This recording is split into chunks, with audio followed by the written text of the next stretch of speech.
Okay, I'll give you the page number just now. Is there anyone who's there? 55. Yes, that's 159. Eh? Yes. Yeah. Okay, so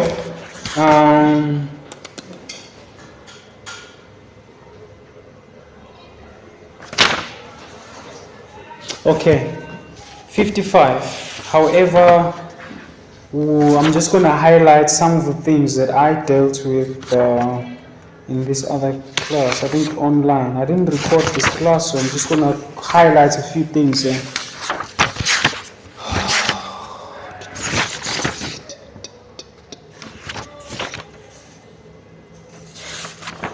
Okay, go to page 157. Okay, here I'm not intending to read the entire chapter, but I want to point out certain things. Okay, if you look at 157, you look at lines, the 3 lines there. I'm just going to read there. That will lead us to what I want to talk about. During the long, cold, dark hours, as the pattering of the invisible rain got to be deafening and the sea hissed, coiled and tossed me about, I held on to one thought, Richard Parker. Okay, what is highlighted here is some of the problems, right? Challenges that Pi faces. He talks about what? Long, cold, dark hours and the rain, and as well as him being tossed to and fro by the sea. He has one thought in mind, which is Richard Parker. You would actually make a note there that Richard Parker represent what? Danger. Richard Parker represent danger or threats to him. Hence, he is constantly in his mind. And then you would say he is a problem that needs to be solved. Okay. Obviously, you would say, but it seems like there are other problems that Pi is facing. I think Pi, the way he reasons is like solving one problem at a time. So that's what he's doing here. Pi is solving one problem at a time. The immediate threat or danger at this point in time is Richard Parker. Okay, maybe if I were to pause here. What are some of the steps that Pi has taken? I see that the 6 strategies to get rid of the tiger. Prior to that, what are some of the things he has done to actually counter the problem of Richard Parker? Okay, let's talk about the raft. He built the raft. Why? What's the reason? Distance, right? So you have to set a boundary.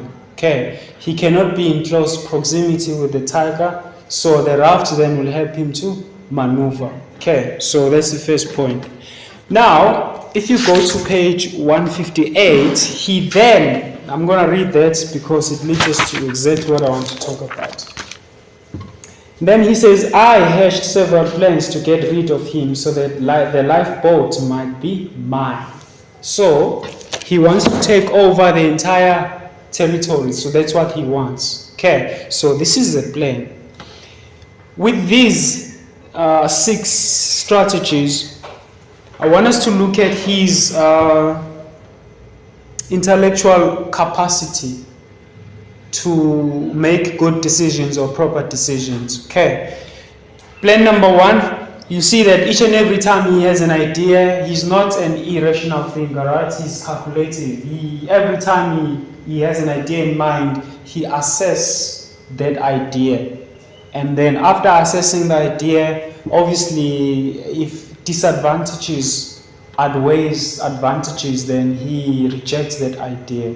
That's what I want to point out. So this is going to be, this is what we are going to be seeing from plan number 1 up until the last plan, which seems to be more safe. Okay, so let's look at plan number 1. Again, I'm going to read this briefly and then I'll point out whatever I need to point out. Plan number 1, put him off the lifeboat, push him off the lifeboat. How easy is that? Okay, immediately then he has a counter thought. What good would that do? Even if I did manage to shove 450 pounds of living, fierce animal off the lifeboat, tigers are accomplished swimmers. And then he says, in the Sundarbans, they have been known to swim 5 miles in the open, choppy waters. So what we're seeing here is Pi. He has an idea, he just doesn't just grab that idea and go with it, but he assesses that idea. Okay, so immediately he realizes that this will not be a good plan, because if I push him there, now he can swim, right? Also, he says,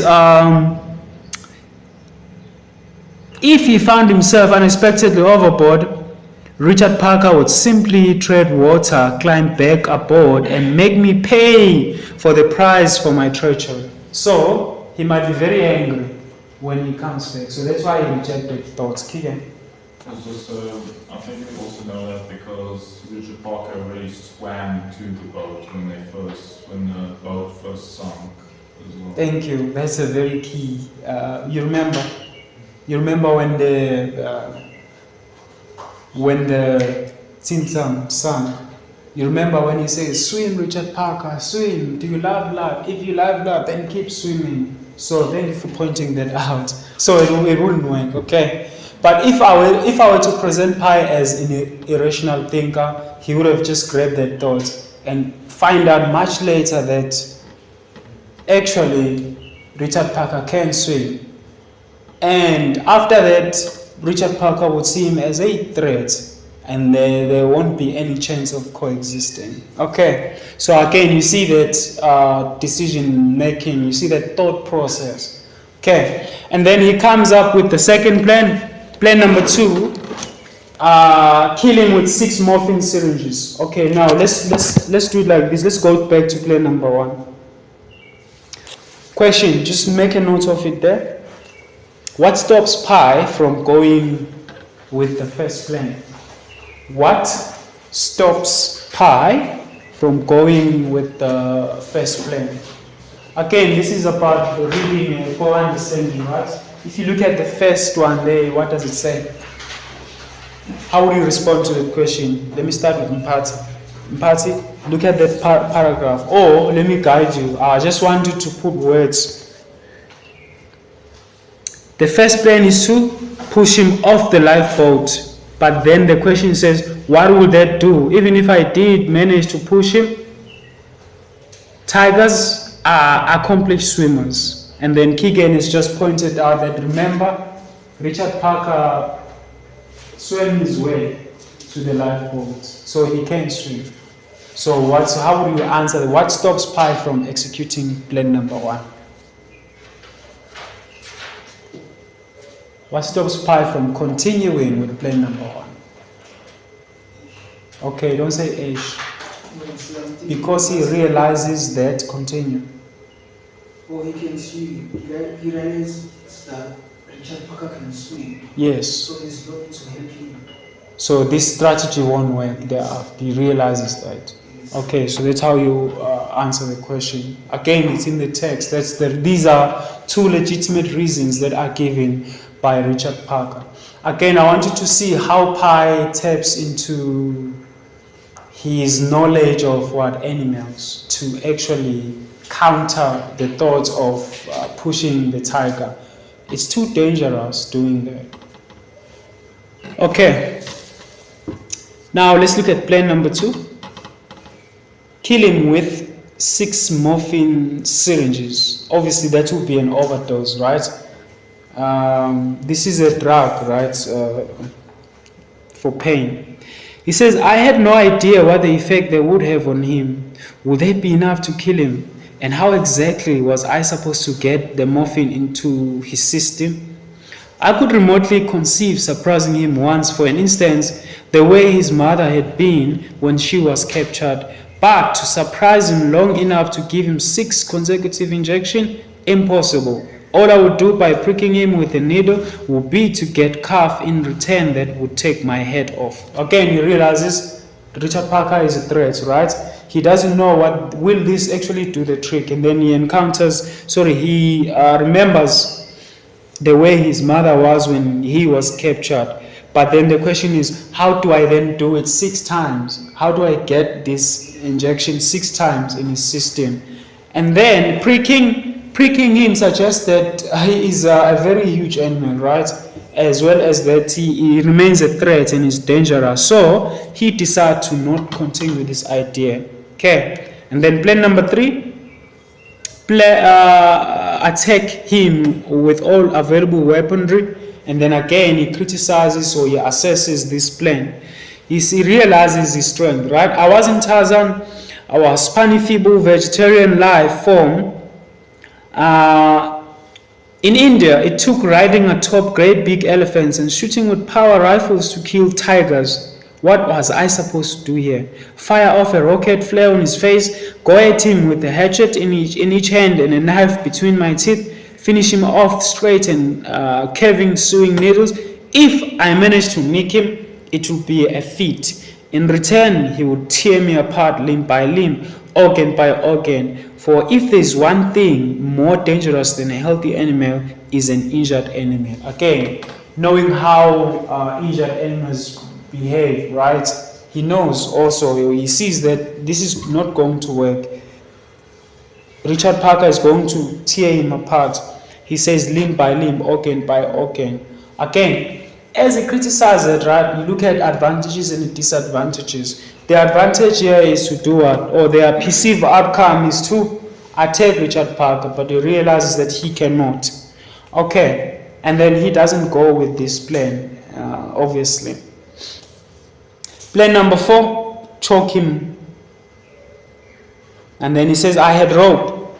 If I stayed at the bow and got the rope to go around the stump and a noose to go around his neck, I could pull on the rope while he pulled to get me. And so, in the very act of reaching for me, he would talk himself a clever suicidal plan. Okay? Realizes that this cannot be, it cannot work. And then plan number 5, poison him. Set him on fire, electrocute him. How? With what? So again, he doesn't have all the necessary equipment to actually do that. And then plan number 6 seems to be a safer plan or a more reasonable plan. Okay. The question here was, what does this choice reveal about his character? I'm just going to point out one thing. He says plan number 6 is to wage war of attrition. If you check there, line 35, this is defeating a rival by maintaining pressure on them and not giving up, wearing them down. Okay. But then if you look at what he says after saying that, he says, all I had to do was to let the unforgiving laws of nature run their course, and I would be saved. Waiting for him to waste away and die would require no effort on my part. Then, as he assesses this, he realizes that he says, I had supplies for months to come. What did he have? Just a few dead animals that would soon go bad.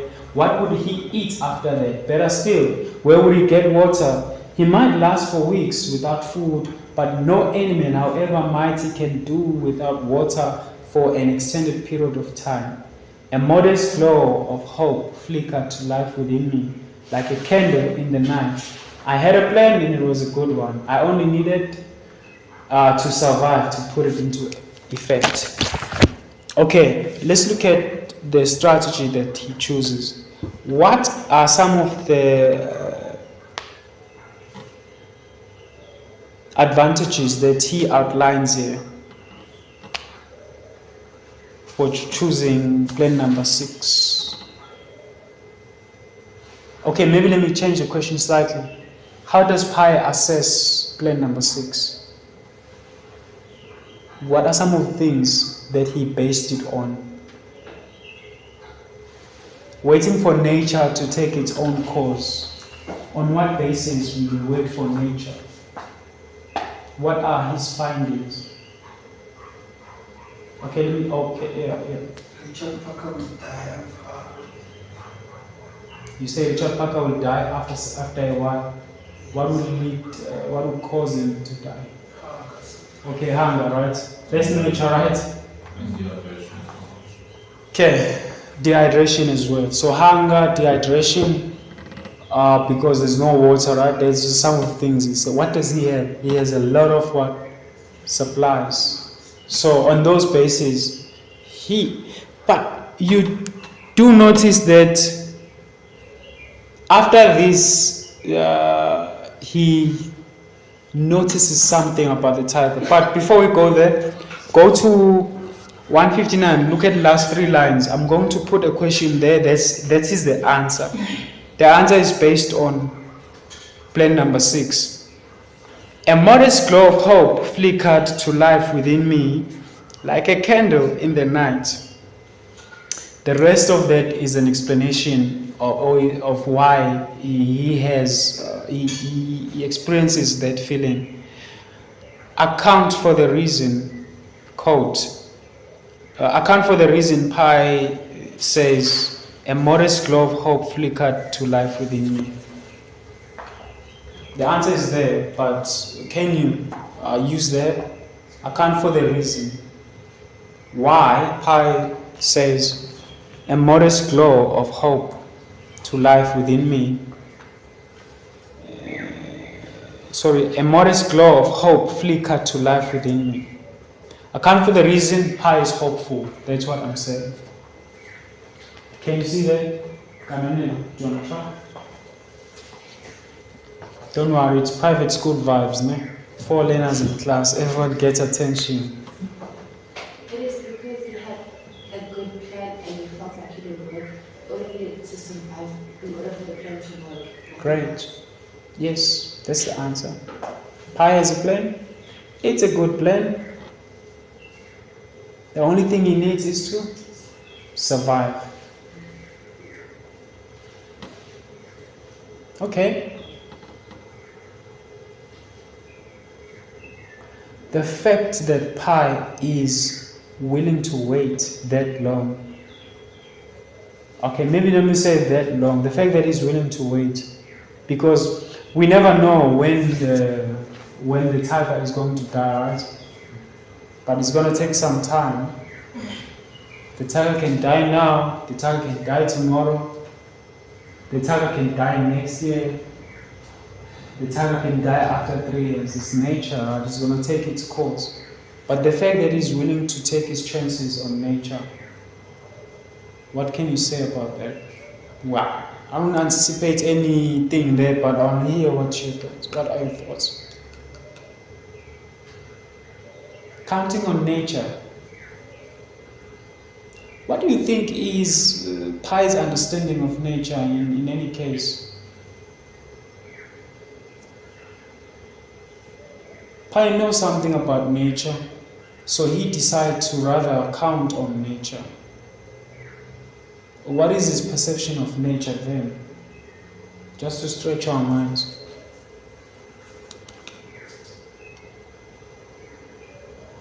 Okay, I have an idea, but what do you think of that? Just, there's always something to say about nature. Yes, studies about nature, knowing that certain organisms and certain things in nature will happen due to the effect of having in this life. You use will happen, definitely, right? Will happen shows what? It is going to happen, right? Nature is consistent. There's always going to be day and night. There's always going to be winter, all the seasons, right? At least, but that knowledge, having that knowledge, I think is one of the things that actually saves Pi, right? Because really, if Pi didn't have that knowledge, okay, you know what? I was also thinking that maybe it could be maybe an overreach, but to think, I thought maybe one way or another could be an underlying thought that Pi has, that or subconscious thoughts that there is a connection between nature and God in a way. knowing that Pi is a religious person. Obviously, it is not implied here. But if I were to look at it through religious lens, I think I can go as far as that. Okay. But the reason why he has hope is because he has a good plan, like he says here, and he only needs to survive. So that's how we ended there. Okay, and then we dealt with chapter 55. Only one thing I want to focus on here is what? No, let's go back to the concept of fear. Okay, obviously it goes on, the show goes on in 55, right? More problems, but what he tells us is that even though he was going through all these problems, the plan number 6, this page 161, plan number 6, my mind whispered urgently. Okay, and then 56, we have Pi's reflection on fear. Pi is going to spend a chapter on fear, reflecting on fear. Okay, so that's what I want us to deal with. 161, page 161, chapter 56. Okay. I must say a word about fear. It is life's only true opponent. I'm going to pause there and ask what is implied by Pi when he says fear is the only life's true opponent.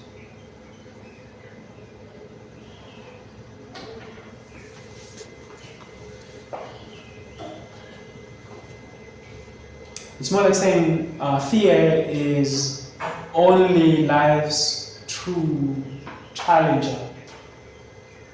That's another way of putting it.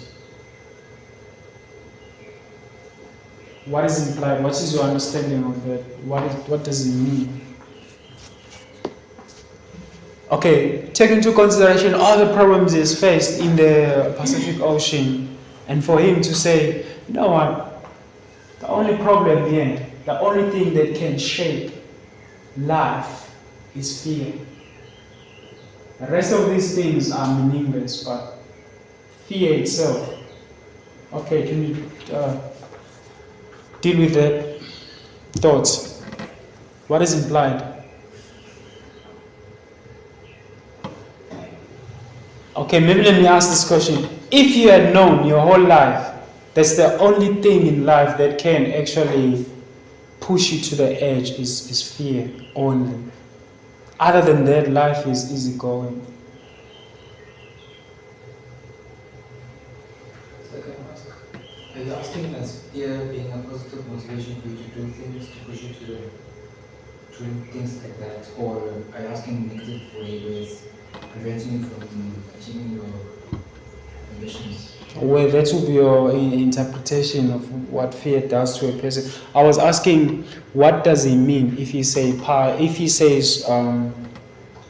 it is a life's only true opponent, it is a life's only true challenges, it is the only true thing that can shake life entirely.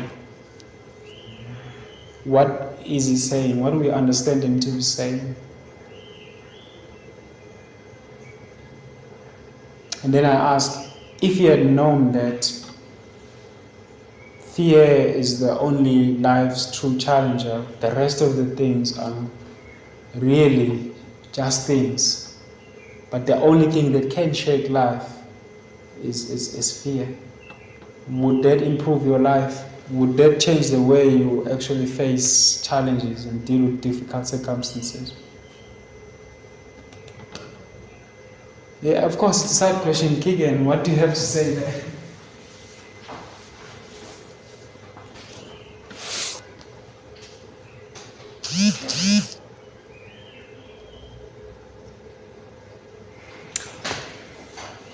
I think it's that fear is a very good manipulator for you to do certain things, and it depends whether it's positive or negative. And fear can also cause you to be very desperate as well, which also can lead to you making certain choices as well. Okay, I like the fact that you say fear can make you very desperate. And we've just looked at the strategies that Pi has to get rid of the tiger. And we see how Pi overcomes. He tries to be not desperate, right? Because if he was desperate, if he was controlled by fear, he would actually grab the first thoughts that comes and he just goes with it. But he's able to step back and say, wait a minute, if I do this, this is how things will end up. So let me rather find a better alternative. Okay. It says fear is basically the only thing that can actually shake life. Okay, so that's basically what he's saying there. Thank you. Okay, now let's look at, because he continues. So I think he's going to clear that anyway because he explains what he means. Okay, so he says only fear can defeat life. So basically that's another way of saying it, right? Only fear can defeat life. So if you as an individual can overcome your fears, then you come out what? Victorious in a way. So that's what he says. Okay. Obviously he doesn't end here. He's gonna tell us how the process, how do we react when we are afraid, and starting with our minds, and how does that link with our bodies, how our bodies react to fear. So he says, fear says it is a clever, treacherous adversary. How well I know. Okay, underline that, how well I know. How do we know that this is a subject that Pi knows for sure? Can you reason? Can you link events? How do we know that this is a subject that Pi knows for sure? You will answer me by underlining his current, outlining his current situation, and how well I know. How do we know that he knows what he's talking about? He says what he says on those bases. What basis? Okay, let me just go like this. How do we know that Pi knows that he really knows the concept of fear? How we know? How do we know that he knows what he's talking about? He made a plan before doing this. In trying to kill Richard Parker, so he sat down and made plans.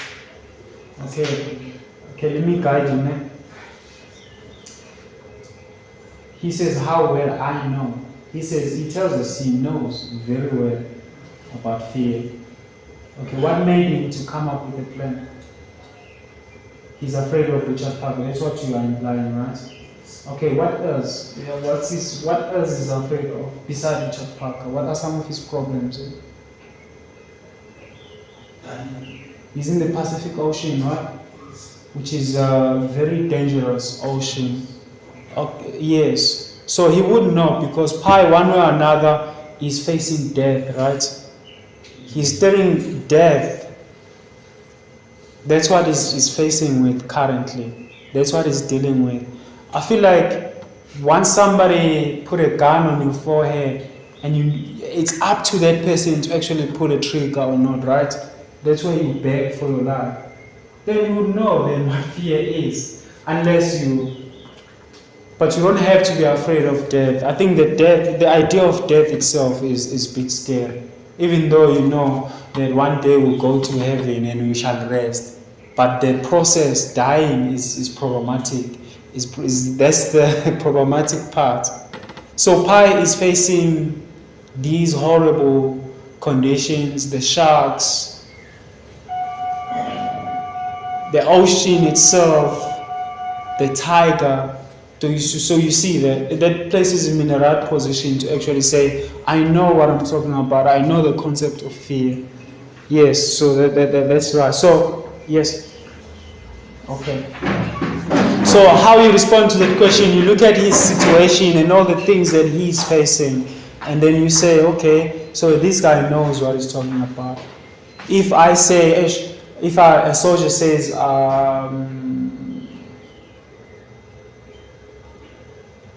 I'm one of the people who went to Iraq. I think those countries, if somebody was actually sent there as a soldier and they make it back, I think you know they've seen horrible things.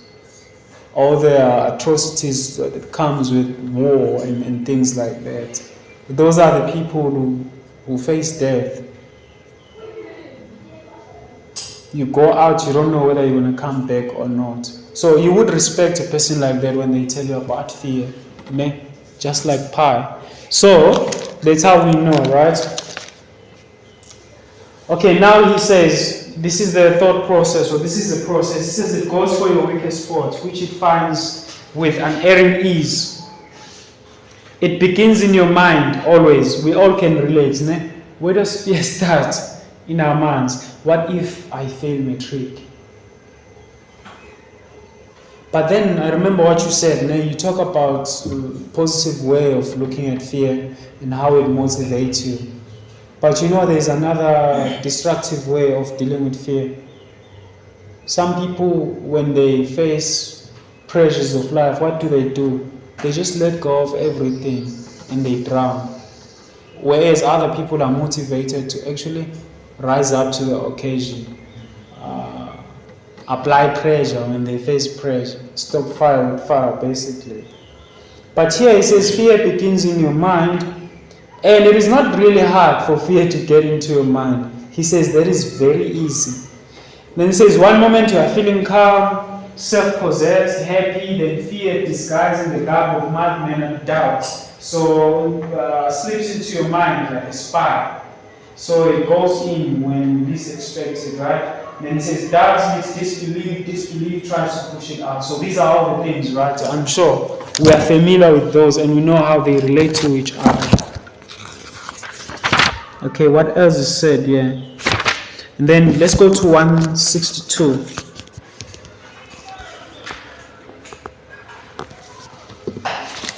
It says, but disbelief is a poorly armed foot soldier, meaning that you cannot really rely on disbelief. Doubt does away with it with little trouble. You become anxious, reason comes to do better for you, you are reassured. Okay. At what point is a person reassured?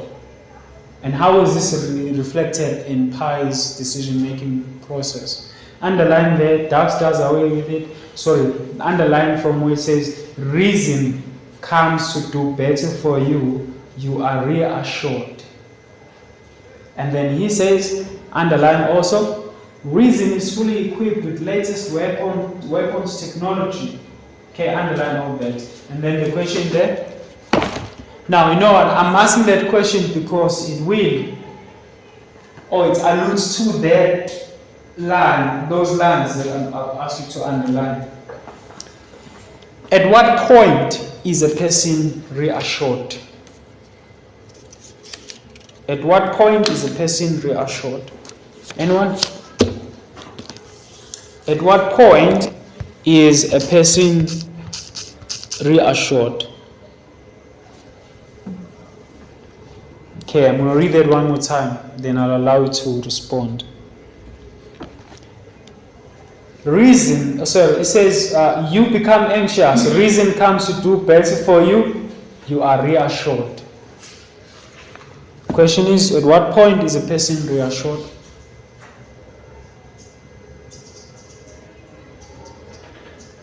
Person is reassured when they reason, right?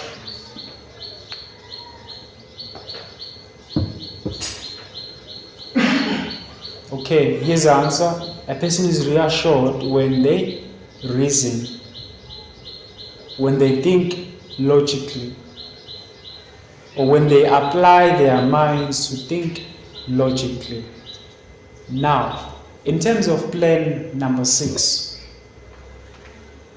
in what way does pi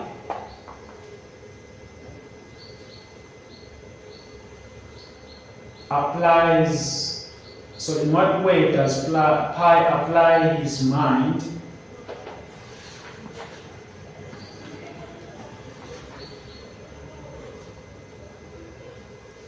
logically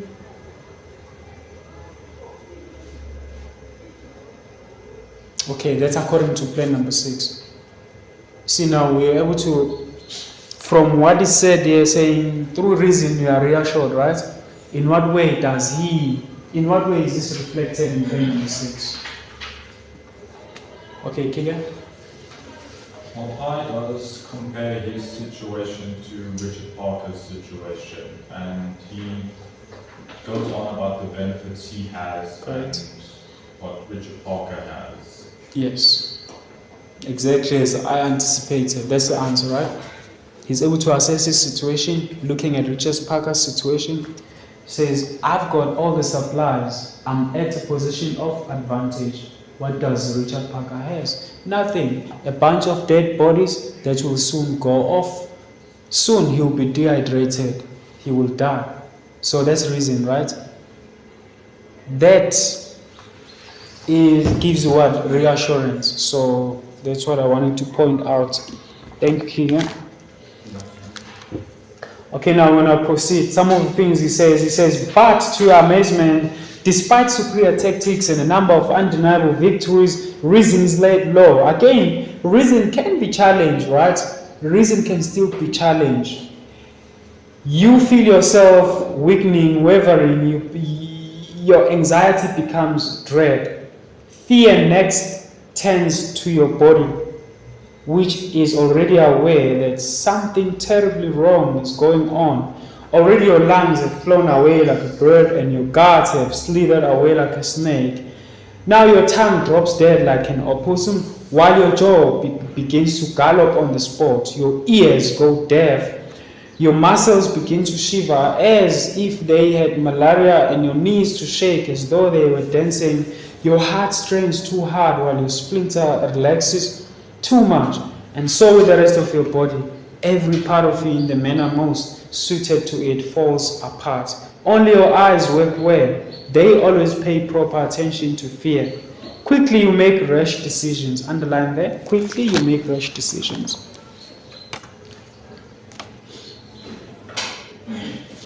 Okay, reason can be bypassed, right?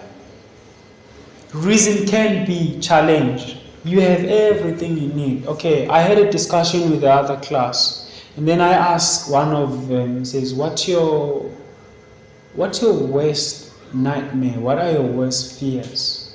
And then one of the answers among many was that she said, I'm afraid of not making it in life.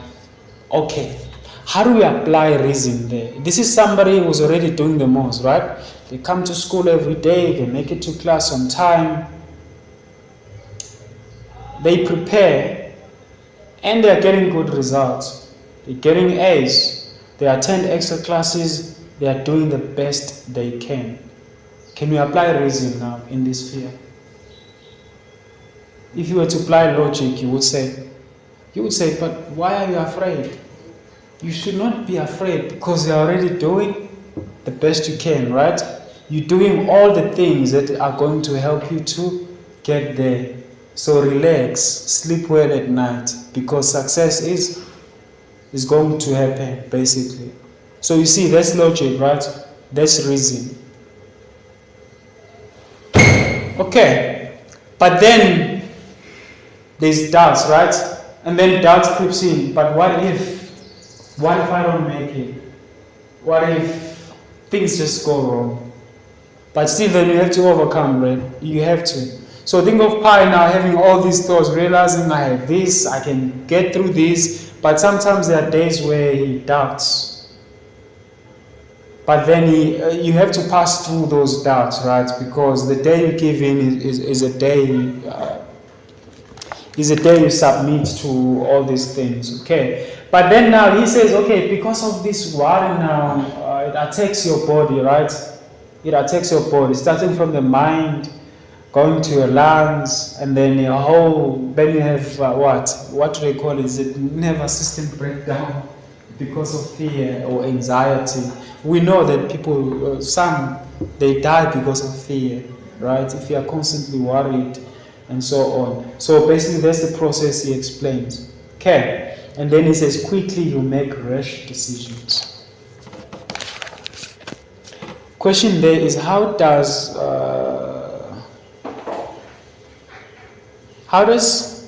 Pi's knowledge of fear helps him to not make rash decisions. Again, in the context of the 6 strategies, right? So you would say that he's able to, because he's aware that there's fear and what fear does to a person, then he can become aware when he experiences those and then reassures himself, right? To say, it's just fear, right? Okay. Again, we see that when he tries to avoid making rash decisions, when he assesses each and every plan that he has. Okay, so now, when you make rash decisions, so this is what we do. He says, quickly, you dismiss your last allies. What are your last allies? Hope and trust. So, if you look at the example of that learner who says, I'm afraid that I may not make it, but then reason said, but you're doing everything that you should be doing to actually arrive at the right destination. The only thing then to have is keep doing what you're doing and have faith. There's hope, right? There's trust. Okay. But if you are going to make rash decisions, if you are going to submit to fear, then you make rash decisions, then you dismiss your last allies. Hope and trust. And then he says, there you've defeated yourself. Question is, how do you maintain fear? How do you maintain hope?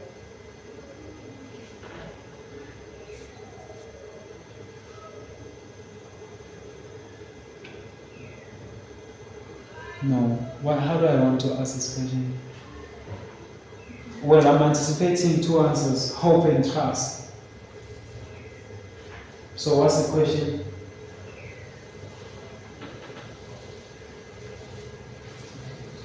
Okay, mention one of the ways in which a person can overcome their fears if they're already doing everything that they are supposed to be doing.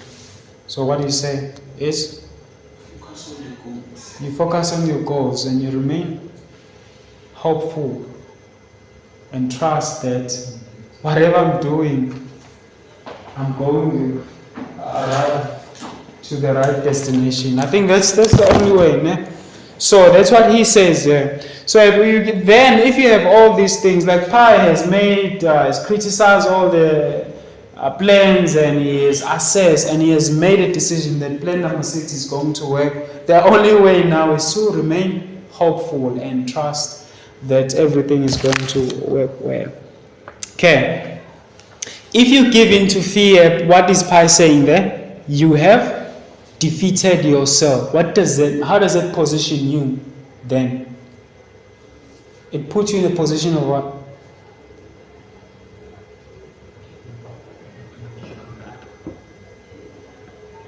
In a position of control. You have defeated yourself. Meaning that you decide how long this battle is going to continue. As long as you are hoping and trusting, then you shall be victorious. Okay. Now he says fear, which is but an impression, has triumphed over you. How does Pi see fear? Pi sees fear as what? An impression. You imagine your fears, you shape your fears, you give them what? Muscles. You give them muscles, you give them transport. Yes. Sometimes, I'm not sure again if you've ever walked at night alone. I have many times. Even trees at night, they become people. You see them moving. Only in the morning you see that, it was a tree. It wasn't a person. So your fears, they become people. Ne? But the day you convince yourself that, now this is a tree, I know this tree, then you can actually face it. Okay, but then here, what Pi does, it doesn't just leave us with a problem. Ne? He provides an alternative or a solution. So this is what he says.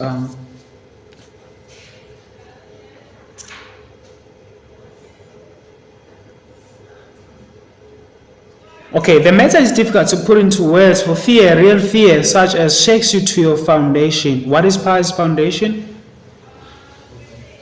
Is hope and trust, right? And then you look at faith, religion, and so on. That is his foundation. But if you allow fear, then it can shake you too, right? So, it says, such as you feel when you are brought face to face with your mortal end, nestles in your memory like gangrene. It seeks to rot everything. Underline all that. It seeks to rot everything, even the words with which to speak of it. And then now here's a solution or an alternative. Underline that. Underline. So, you must fight hard to express it. Underline all that. Excuse me. Hey, what?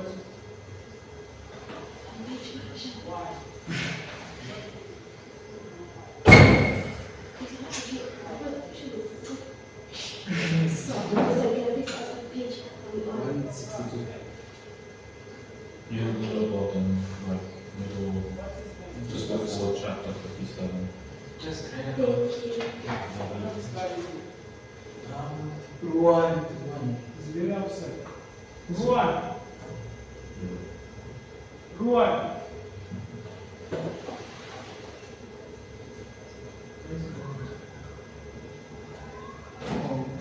Do you know what his surname is? He's extremely upset. And he's crying. No, he's crying. He says, I'm going home and I don't care.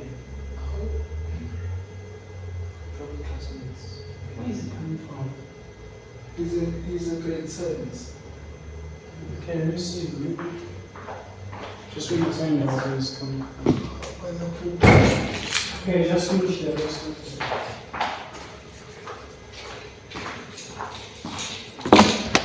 Okay, let me see that. Okay, I was looking at the alternative that he provides. So how do you overcome fear? He says you must fight hard to express it. You must speak. Sorry, you must fight.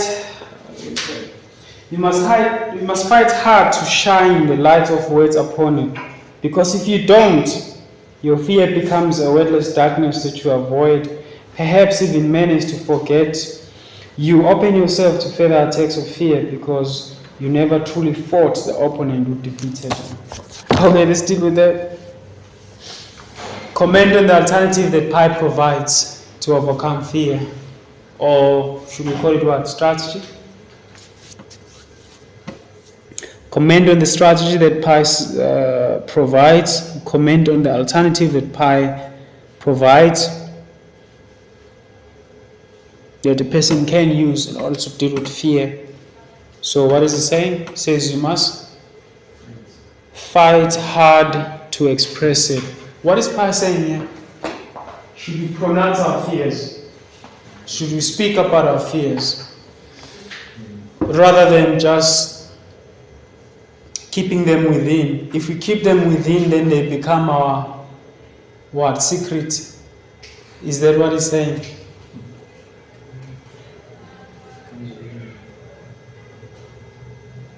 Okay, let me just use the right expression here. If your fear becomes a wordless darkness that you avoid. So remember, he said shine light. You must fight hard to shine the light of words upon it. Express your fears. What's your understanding of that? If I'm afraid of heights. Hello guys, my name is Mr. Nsibande and I fear of heights. Does it put me in a better position? Why not? I think it does. Okay, why not? It depends on the type of people that you're around. Did Pi say that? No, I'm saying that now, according to your situation, the scenario that you just placed. Yeah. It depends. Okay. Okay, I'll explain how that put me in a better position rather than the conditions that you are mentioning now. Okay, I'll get to keep. It's quite close to the fact that you acknowledge that it exists. Yes, you acknowledge that it exists. Okay, now let's do the opposite. Okay, no, you want to continue, then we'll try the opposite, yes. And if you don't acknowledge that it exists, then you are just going to bottle up your insecurities and you're going to try and not think about it, you're going to try and forget about it, but then it's just going to come back at some point.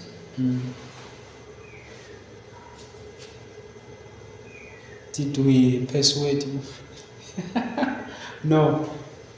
Okay, thank you, Kian. I was thinking in terms of if I really put myself, if I become one, would you say that's a position of vulnerability? If I make myself vulnerable in a way, I say, these are my fears.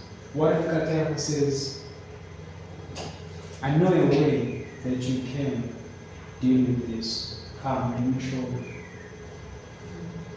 Versus, if I'm here, I'm afraid of snakes or spiders, or I'm afraid of death, but then I don't even say that. Can I deal with that if it's something hidden inside me? I think me expressing it puts me in a better position. First, I acknowledge that, right? Because I acknowledge it, I'm aware of it, then eventually that will lead me to a solution. So it is in that light I say, I make that example.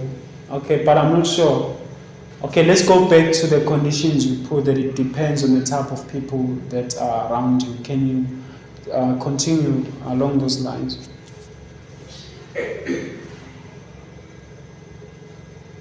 You think maybe people will laugh at you and that's it?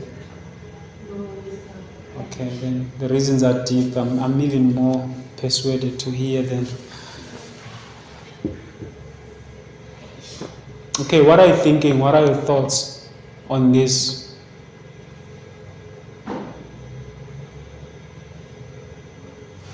Hello guys, my name is Karabo. I'm a runner. My biggest fear in life is losing in a race. And then somebody says, but wait a minute, losing is basically a feedback on how well you are prepared. You can actually use that to prepare.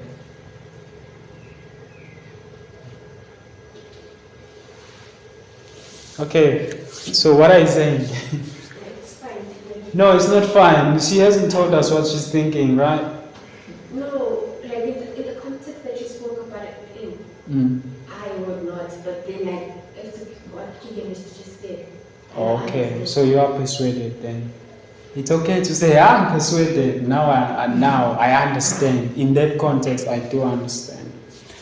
Okay, but I think the first, he says he didn't just say you express it and then he says you shine the light of words upon it. Okay, because if you don't, then like Keegan said, it's gonna keep coming back, right?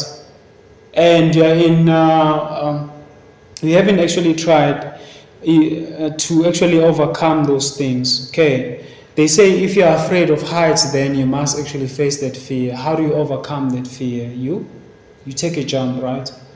You can only take a jump. If you haven't taken a jump, you'll always have that fear that, what if something happens? And what if it's that day where God is going to make a lesson? That you must stop jumping these things. But there is fear speaking, right? And I know that's how people think. What if I jump here and I fall off, or I never actually make it back? Because it has happened before. I think I saw a video of a woman. I think they didn't strap her, they just, you saw it, but I'm not sure if it's AI generated or it happened for real. It happened. It's in Brazil. So I saw a comment saying like she died for this. Yeah, she was going to die. That's a long height. Imagine that day you take that jump. It happens. She's there. But isn't that like what? It was a suicide, man. You just go in there.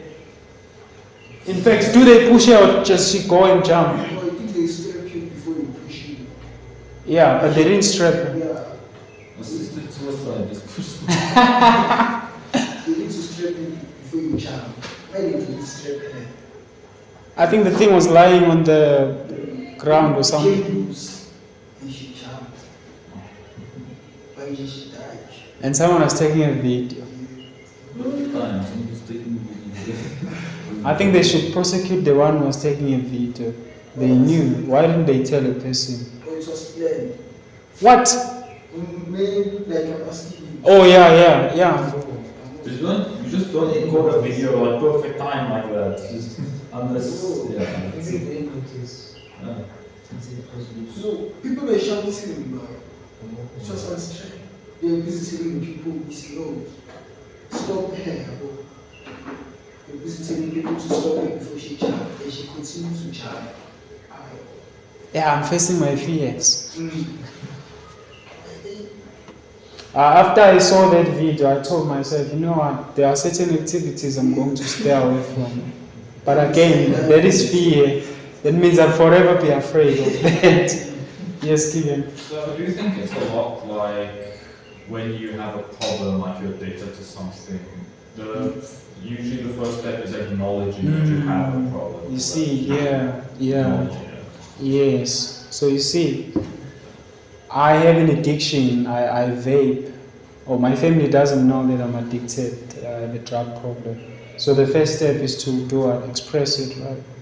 You do say, you know, I have an addiction problem. That's why you never see my money.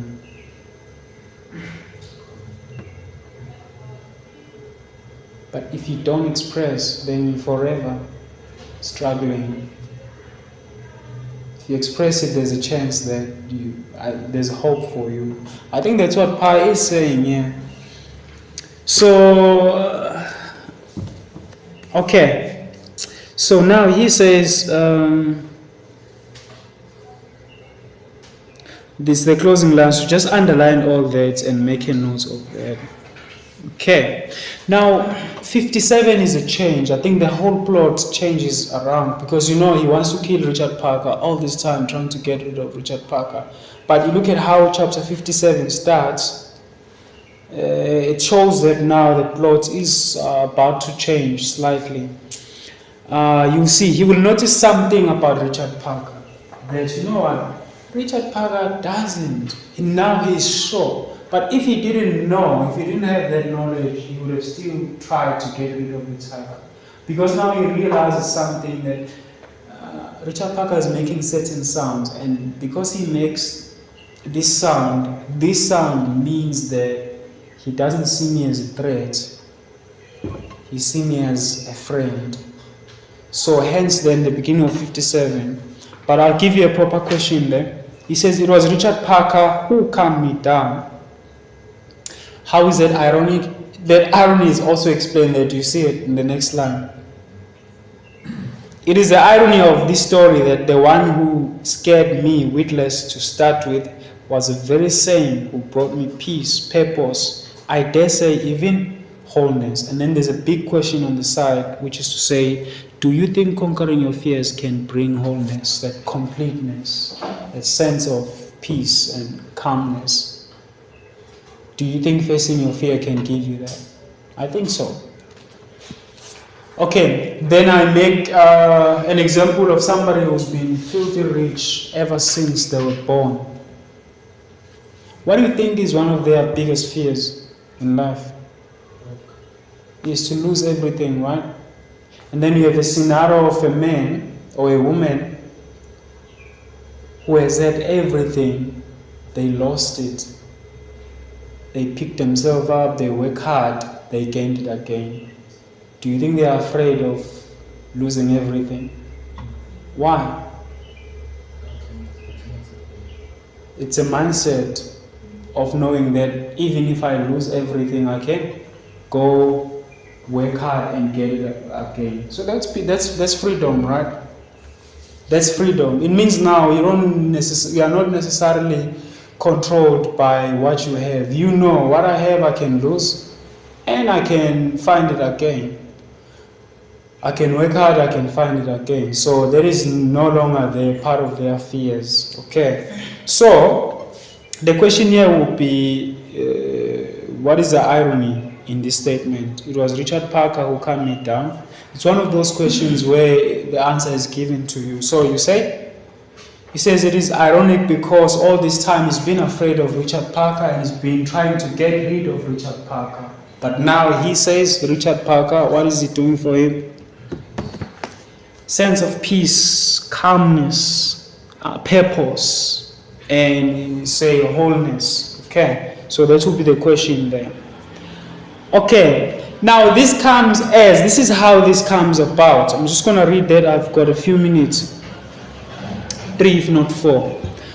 This is how this comes about. He says, he was looking at me intently. After a time, I recognized the gaze. I had grown up with this. It was the gaze of a contented animal looking out from its cage or pit, the way you or I would look out from a restaurant table after a good meal when the time has come for conversation and people watching. Clearly, Richard Parker had eaten his fill of hyena and drank all the rainwater he wanted. No leaves were rising and falling, no teeth were showing, no growling or snarling was coming from him. He was simply taking me in, observing me in a manner that was sober but not menacing. He kept twitching his ears and varying the sideways turn of his head. It was also well cat-like. He looked like a nice big fat domestic cat, a 450-pound tabby. He made a sound, a snort from his nostrils. I pricked up my ears. He did it a second time. I was astonished. Prusten? Tigers make a variety of sounds. They include a number of roars and growls, the loudest of these being most likely the full-throated owl, or usually made during the mating season by the males and ostrich females. Okay, so now Prusten, if you look down there, 37 blue, is a noise that tigers make equivalent to a domestic cat's purr. So it shows that really. Okay, first you realize that Richard Parker is satisfied, right? He's content. He doesn't see him as a mean. And then now this growl shows that he's trying to be friendly towards him. So what's the trick here? To have this all the time, what does he need to do? Provide, right?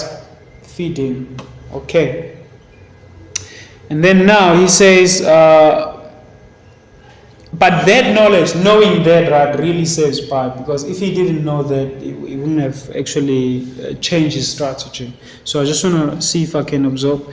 He says, it is a cry that travels far and wide. It is absolutely petrifying when heard close up. Tigers are hoof when they are caught unaware. A short, sharp detonation of fury that will instantly make your legs jump up and run away if they went frozen to the spot. Again, you see how he taps into his vast knowledge of animals to know what to look for, what to hear, and know what to do after that.